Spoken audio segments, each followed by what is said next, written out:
महाराष्ट्र के सियासी संकट पर लगातार हमारी नजर बनी हुई है। हम हर अपडेट आप तक पहुंचा रहे हैं और ऐसे में यह सवाल बरकरार है कि आखिर होगा क्या। इस बीच शिवसेना के प्रवक्ता संजय राउत का बयान आया है। उन्होंने कहा है कि नारायण राणे जो हैं उन पर संजय राउत ने हमला बोला है और संजय राउत ने ट्वीट किया है और उन्होंने कहा है कि महाविकास आघाड़ी सरकार बचाने के प्रयत्न किए तो शरद पवार इनको घर नहीं जाने देंगे, रास्ते में रोकेंगे, ऐसी धमकी बीजेपी नेता और केंद्रीय मंत्री देते हैं। यह बीजेपी की अधिकृत भूमिका है। शरद पवार को लेकर इस तरह की भाषा महाराष्ट्र स्वीकार नहीं करेगा। तो शरद पवार की आड़ लेते हुए संजय राउत ने, जो शिवसेना के नेता हैं, प्रवक्ता हैं, बड़ा चेहरा हैं, उन्होंने नारायण राणे पर हमला बोला है और इस हमले में उन्होंने कहा है कि अगर शरद पवार पर इस तरीके की टीका टिप्पणी की गई तो उसका जवाब दिया जाएगा, इसे महाराष्ट्र स्वीकार नहीं किया करेगा।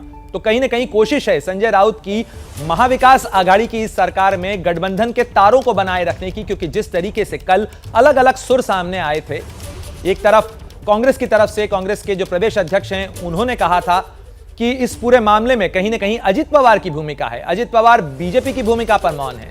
तो इस तमाम समीकरणों के ऊपर हम रुख करेंगे। हमारे सहयोगी सूरज ओझा भी बने हुए हैं गुवाहाटी में, जहां पर विधायकों के बढ़ने का सिलसिला लगातार जारी है। सूरज, जिस तरीके से समीकरण बदल रहे हैं, असली तस्वीर का केंद्र तो फिलहाल महाराष्ट्र के लिए बना हुआ है गुवाहाटी, और साथ ही हमारे सहयोगी मृत्युंजय भी हमारे साथ बने हुए हैं। मृत्युंजय मुंबई में मौजूद हैं, साथ ही जितेंद्र दीक्षित भी मौजूद हैं। हम रुख करेंगे सबसे पहले सूरज का। सूरज, जिस तरह से हम कह रहा था कि जो सारा रुख है, जो सारा समीकरण है, वो तो इस समय गुवाहाटी से तय हो रहा है। गुवाहाटी में आगे की रणनीति क्या होगी इन तमाम विधायकों की? देखिए, जिन तीन विधायकों का इंतजार किया जा रहा है वो जैसे ही यहाँ पर पहुंचेंगे उसके बाद जो खबरें हैं कि एकनाथ शिंदे उनसे मिलने के लिए लॉबी में आएंगे, जैसा कि वो हर एक विधायक से मिलने के लिए नीचे आते हैं, जैसे ही वो इस होटल में एंटर करते हैं। उसके बाद वो सारे विधायकों के साथ इस होटल के एक हॉल में मिलते हैं। एक बहुत बड़ा हॉल है जहाँ की तस्वीरें हम लगातार अपने टीवी स्क्रीन पर देख रहे हैं कि कैसे शक्ति प्रदर्शन करने के लिए उसी हॉल में सभी लोगों को बिठाया जाता है, जहाँ पर चाय पानी होती है और आगे की रणनीति क्या होनी चाहिए इस पर चर्चा होती है और अपनी ताकत का एहसास दिलाना और जो तरह तरह की पिक्चर हम अंदर से देख रहे हैं वो उसी हॉल की है। तो उस हॉल में लेकर जाया जाता है जहां पर सभी लोग बैठते हैं और फिर चर्चा करते हैं। तो ये कयास लगाए जा रहे हैं कि थोड़ी देर बाद जितने भी विधायक हैं वो अपने अपने कमरों से उस हॉल में आएंगे, जिसके बाद एकनाथ शिंदे से बातचीत होगी और जब ये तीन लोग और आएंगे। बिल्कुल सूरज, एक तस्वीर का अपडेट एकनाथ शिंदे रोज देते हैं। आपकी बात हुई होगी उन तमाम लोगों से, आप लगातार उनके संपर्क में हैं। ये आखिर संख्या कहां तक बढ़ाकर ले जाने का कोई रणनीति है क्या, कि आखिर कितना नंबर होने के बाद आगे का एक्शन लिया जाएगा?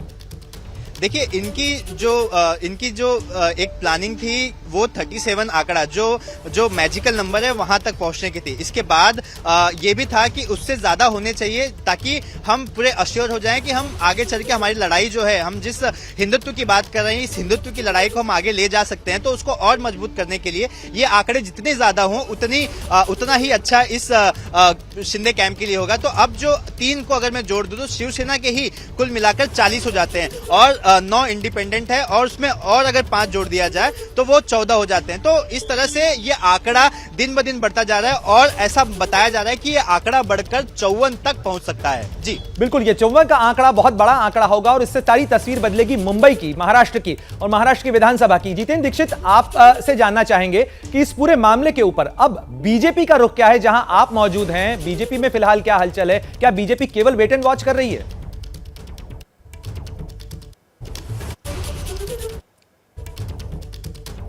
हम एक बार फिर संपर्क करने की कोशिश करेंगे जितेंद्र दीक्षित से, लेकिन फिलहाल आपको तस्वीर के जरिए जरा समझाने की कोशिश करते हैं कि किस तरीके से लगातार एक आंकड़ा जो है वो बढ़ता चला जा रहा है इस तस्वीर के अंदर और पूरा जो मामला है वो लगातार तस्वीर बदल रहा है महाराष्ट्र की।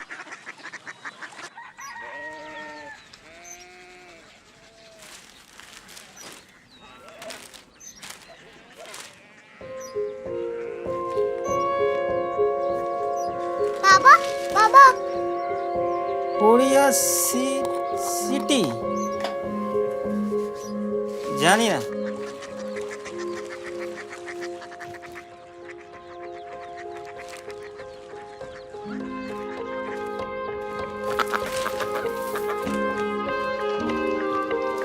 Korea city. हाँ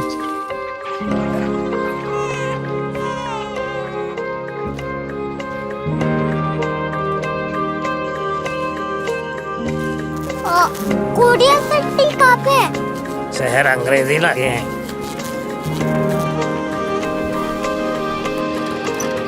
कोरिया सिटी।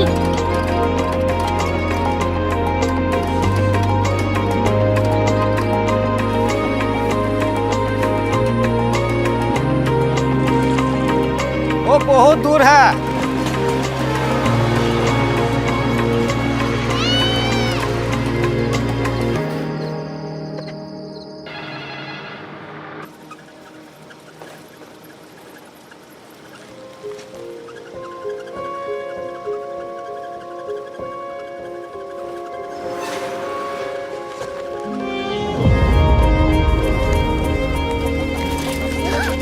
Korea city.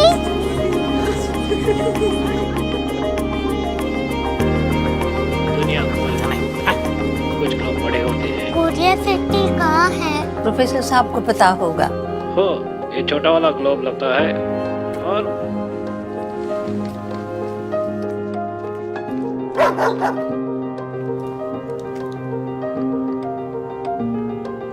पता नहीं, मेरी बेटी से जाके मिल लो, शायद उसे मालूम हो।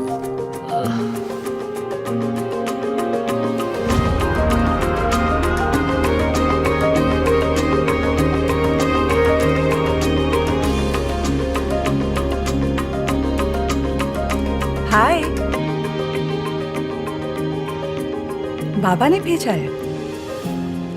Come here. Korea city. Korea city नहीं, क्यूरियोसिटी। वो क्या? That's what brought you here? जो तुम्हें यहाँ तक ले आया। क्यूरियोसिटी।